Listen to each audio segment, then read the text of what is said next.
Hey guys, I feel like I haven't sat here in a while. I usually sit over there by my bed, but I decided to sit here because I haven't filmed a video in a while, and I asked you guys on Tumblr to send in questions for a question and answer video, and you guys sent them, and there's a lot of questions here that I haven't even read yet, so here we go. The first question is, have you ever been bullied online? And honestly, I'm really lucky because I really haven't been bullied online that much. I've gotten a few anonymous messages saying, oh, you're so pretentious, thinking that you can give advice to these people when you're just an unqualified, 17-year-old girl, which is so true. I'm just an unqualified 17-year-old girl. That's literally what I am. But my advice is just suggestions, and I really don't want you guys to take anything I say too seriously. Anything that is related to health, I really advise you to see a doctor because obviously I have no qualifications. I'm a yoga teacher, but still I don't know how you feel. Like, you guys ask me, oh, I feel this sort of pain when I'm in these yoga poses, and I could give you suggestions, but that's all they are. How many piercings do you have, and which one hurt the most? So I have my nose piercing, and then my cartilage in my right ear, and my 2 lobes. And I have to say, my lobes hurt the most because I got them done with a needle. I got everything done with a needle. And cartilage, it just went through really fast, and for some reason, this squishy part, it just grosses me out, and I was so afraid to get my lobes pierced for the longest time. I literally just got them pierced after having had them pierced a few times in the past because, I don't know, the squishy really freaks me out. What's your favorite yoga pose? I have to say, I love Shavasana, just laying down in corpse pose.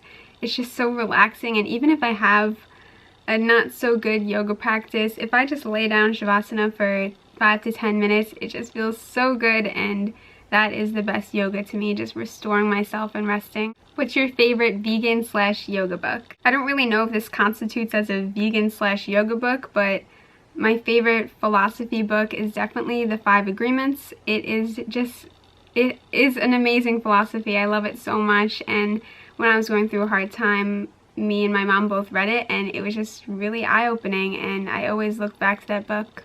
How do you feel more confident in appearance? So when I'm having a sort of bad body image day, I will blast some Beyonce and dance in the mirror because it just reminds me to not care and just to have fun, because that's the most important thing. If you feel like you don't look so cute, then act your best. Like, be so nice, because that's what is important.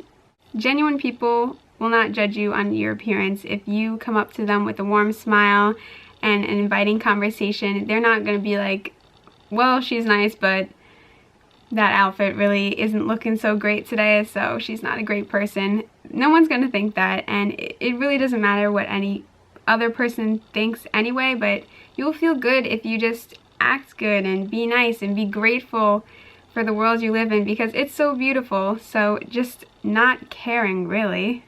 Easier said than done, I know, but practice makes progress, and Beyonce solves everything. What's the most adventurous, crazy thing you've ever done? Although teaching yoga in a foreign island was really crazy and adventurous, I have to say the thing that's coming to my mind is this one time when I went hiking with my mom.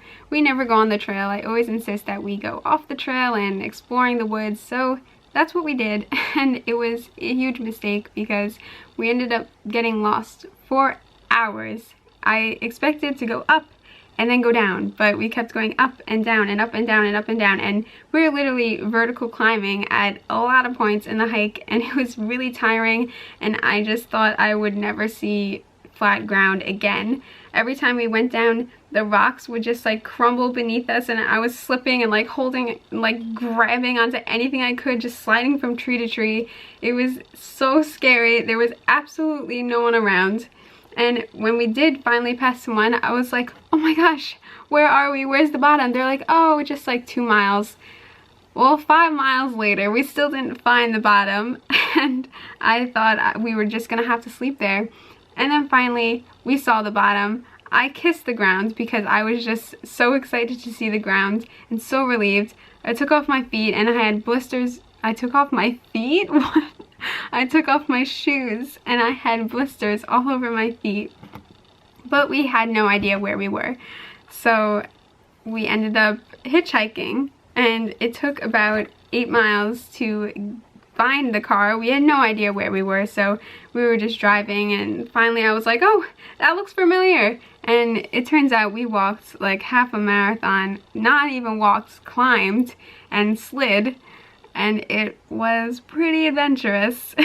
Are you vegan, and is your diet low fat, high carb?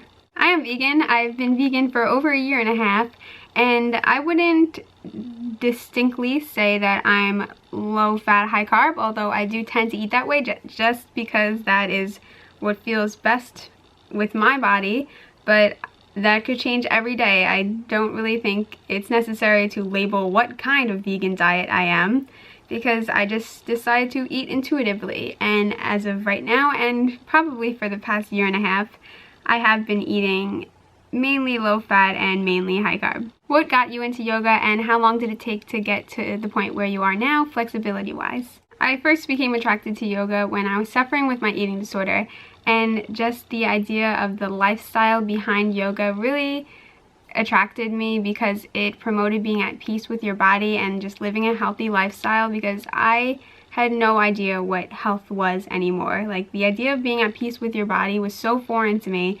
So thinking that I could do these poses and somehow it could make me at peace with my body was like, I'm just gonna try it. It sounds crazy that you can move your body in certain ways and it can make you feel at peace, but it's the whole idea of moving with your body and just listening to what it's telling you and just breathing with it, because if you move and you breathe, it's a meditation practice and it teaches you to be present. Moving with your breath and breathing steadily, it really calms you down, and it really just made me appreciate everything because I slowed down and just looked around and got out of my head. I can't really tell you how long it took me to get how flexible I am today, because before I started doing yoga, I was a competitive cheerleader, so I did stretch nearly every day, and I was able to get pretty flexible, so that kind of transferred along once I started yoga, and it really helped me.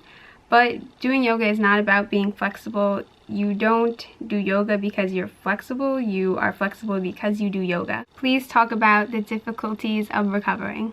This is a really big question, and I'll definitely make a whole video on recovering from an eating disorder, but I think the hardest thing was just to have the will to actually recover, because some days you want recovery so bad. Actually, most days you want recovery so bad. You want to be better, but then something that you can't even explain is holding you back, and that is the hardest thing ever. Just wanting something so bad, but for no reason at all, just not being able to do it.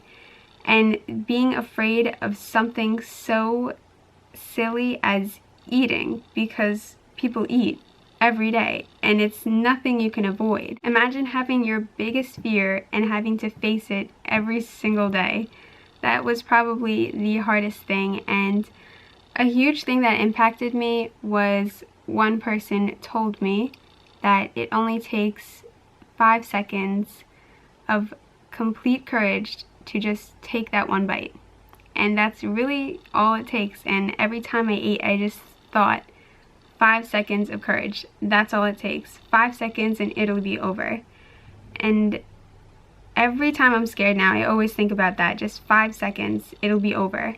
And it doesn't matter the outcome, as long as you did that 5 seconds, because you don't want to think, what if?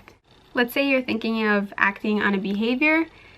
Maybe you just take 5 seconds to breathe, or 5 seconds to take out your diary. Just, I mean, maybe longer than 5 seconds, but it's a saying. What I'm trying to say is the hardest thing is to actually start and make that first step. So maybe turning on the bath instead of acting on that behavior, or calling a friend, or if you're afraid to eat, just picking up the fork. Just take that first step and go movement by movement and breathe and just be in the moment. Are you currently in a relationship? Yes, I'm in a relationship with my boyfriend Ross, and we've been dating for a little over a month. What's your spirit animal? My spirit animal is definitely my own dog, Luna. She's pretty perfect. I just love how adventurous she is and friendly. Anyone walks in the house and she will just greet them with a smile. It is the cutest thing, and she just loves to stretch out and sleep and just cuddle. What is your hair care routine? I don't use any heat products or style my hair at all, really. Maybe like a few times a year I'll straighten it for a special event, but I wash my hair about 3 times a week with a Cure shampoo and conditioner, and then I'll put in some argan oil in the ends, or maybe some coconut oil if I want a treatment, and that's really it. What would you consider the most difficult part of your vegan transition? I think the most difficult part was the social aspect of it, because people tend to treat veganism like a disease. It's difficult for people to understand that for you, or for me at least, it's easy and it makes sense and it's enjoyable. Like, this is what I want to do, and it's not that I can't eat these things, it's just that I don't prefer to. If you could have told yourself one thing 1 week during the transition into veganism, what would you tell yourself? I would tell myself not to care what people think. It's kind of daunting to tell people that you're vegan because it's so foreign to people, but if you just approach it confidently, then people will accept it. And my last question is, at what point in your life did you decide to start taking care of your body? I've always been on a huge search to find what's healthy, the right diet, the right exercise routine, and nothing ever made me feel good because it was never something I could stick to. So eventually that did lead to an eating disorder, and I was extremely unhealthy, and it took me to be extremely unhealthy to finally realize that this isn't right. And I finally found that what is right is just to listen to your body. And I wouldn't say that there was any like, oh my god, this is it moment, but I gradually learned, I guess through yoga a lot too, because that's all about intuition, just that you should eat according to how you feel. Anyone could tell you that it feels good to eat healthy, and you know what? Eating healthy isn't everything. If you aren't feeling well mentally, then sometimes it's healthy to eat the inherently unhealthy thing like cookies. Ultimately, you decide what is healthy and unhealthy, and for me, things that are unhealthy are non-vegan foods and overly processed foods, and that is what doesn't make me feel well.